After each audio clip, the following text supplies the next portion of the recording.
This weekend is the Apple Cup. What do you know about the history? Do you know much about the history of the Apple Cup? I'm learning more and more. Obviously, I grew up in the Northwest, so I've seen it a number of times, and I know how big it is. And it's my first year here, so I think the more you're here and the longer you're here, you have a greater and greater appreciation for it. But I obviously respect the tradition and the rivalry. It's one of the great games out there.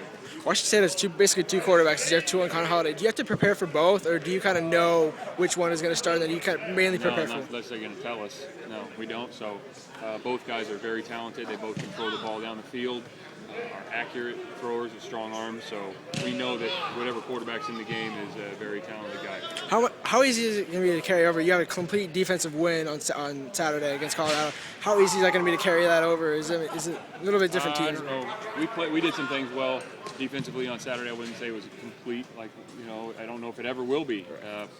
But I think just in terms of carrying over the game plan, there's going to be differences because it's a very different offense than we've seen. And so there'll be similarities, but in terms of that stuff, I don't know how much will carry over in terms of game plan. Hopefully in terms of how fast we're playing and confidence, those things you'd like to carry over. Just in terms of the changes, I know you weren't here last year, but statistically, it's just off the charts. Everyone wants to know the secret. There's no secret.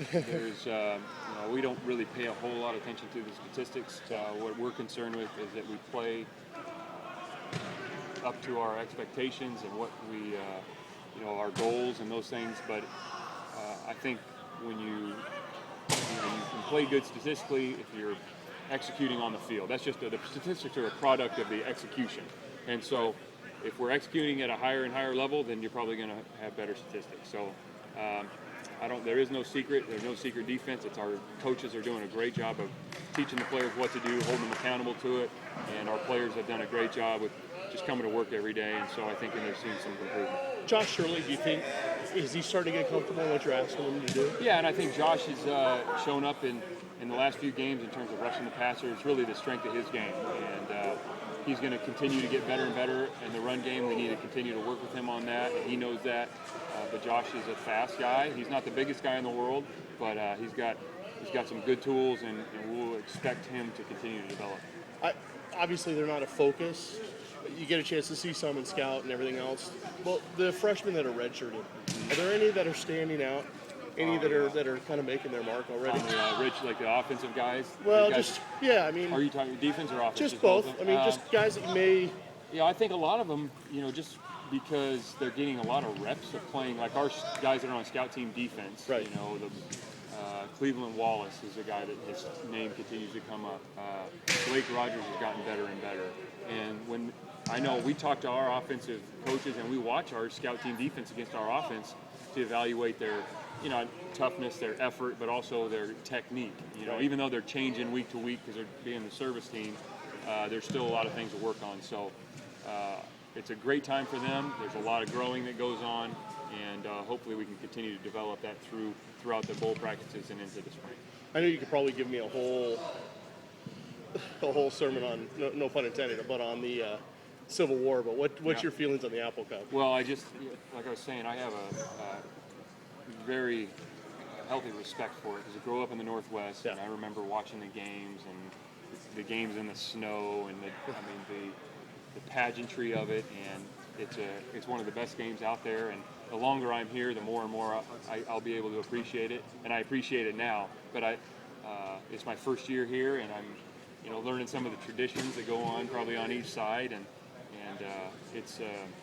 it's a great game, and it's great for the state. It's great for college football. I know you're not paying too much of attention to it, but the Civil War, is it exciting for you to know that there's so much riding on it? Yeah, that doesn't really affect anything we do here. So. But I mean, just you personally. I mean, is it just kind of cool? I don't have time. Bob, you all right?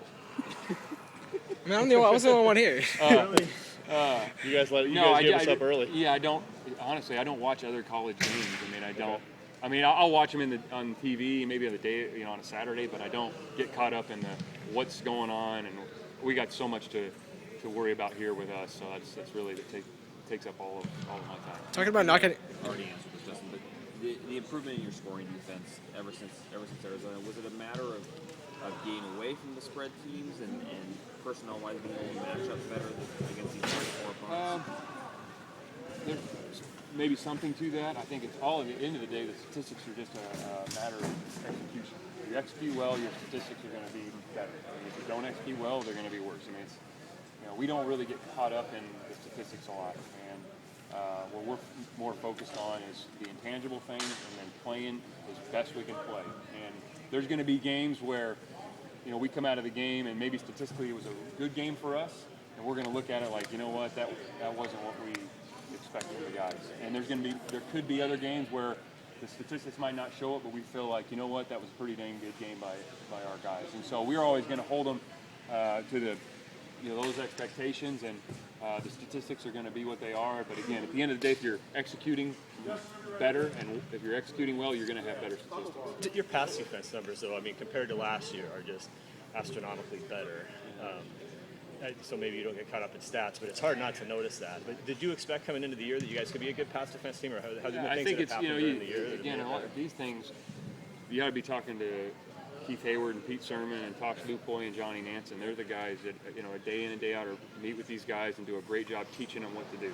And our kids are playing with more confidence, and they're eating it up. I mean, they're great in the meeting rooms, and it's really not trying to be Superman. It's just executing the call, and our coach has done a great job of teaching them what to do, holding them accountable to it, and our players have done a great job of absorbing the information and applying it on the field. It's not been great all the time. I mean, there's definitely been improvement, which is exciting to see.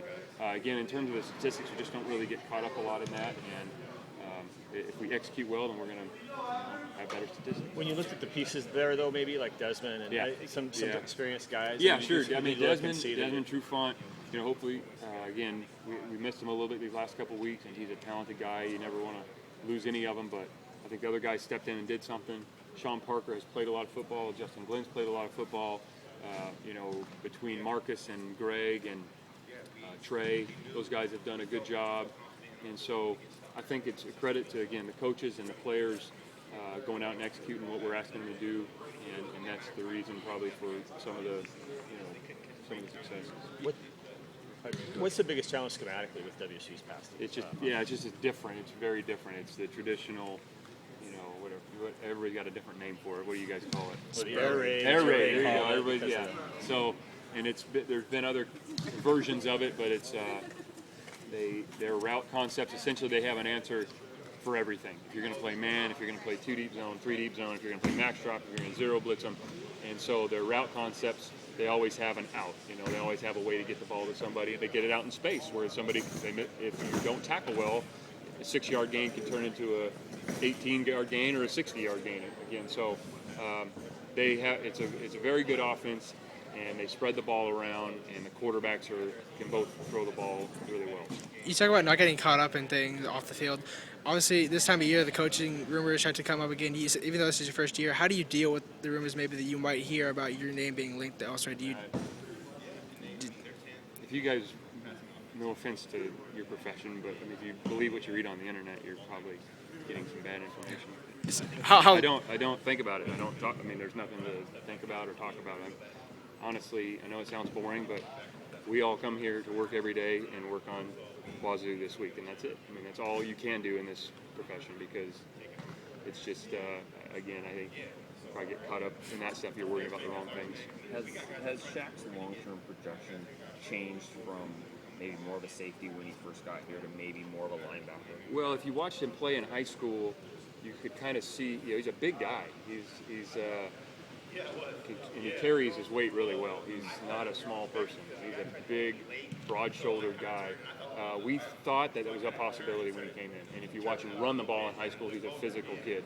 Some of his skills on defense lend itself to playing where he's playing right now. And that doesn't mean he can't play safety. I think he can play safety, but he could also probably play tailback and kick returner too. I mean, so there's a lot of things that he can do, and our job is to put him in the best spot for him and for us to be successful. And his long-term projection, we'll see, and that'll be determined as we move forward with it. Does the fact the NFL seems to be changing more to a little bit smaller, a little bit speedier linebackers, does he fit that prototype more than maybe 10 years ago when everyone wanted big, huge linebackers? I don't know. I mean, you guys would know better than me. I don't really think about what the NFL is doing, other than I watch some tape to study them, but I don't really care about what they're doing. No offense to them. Is it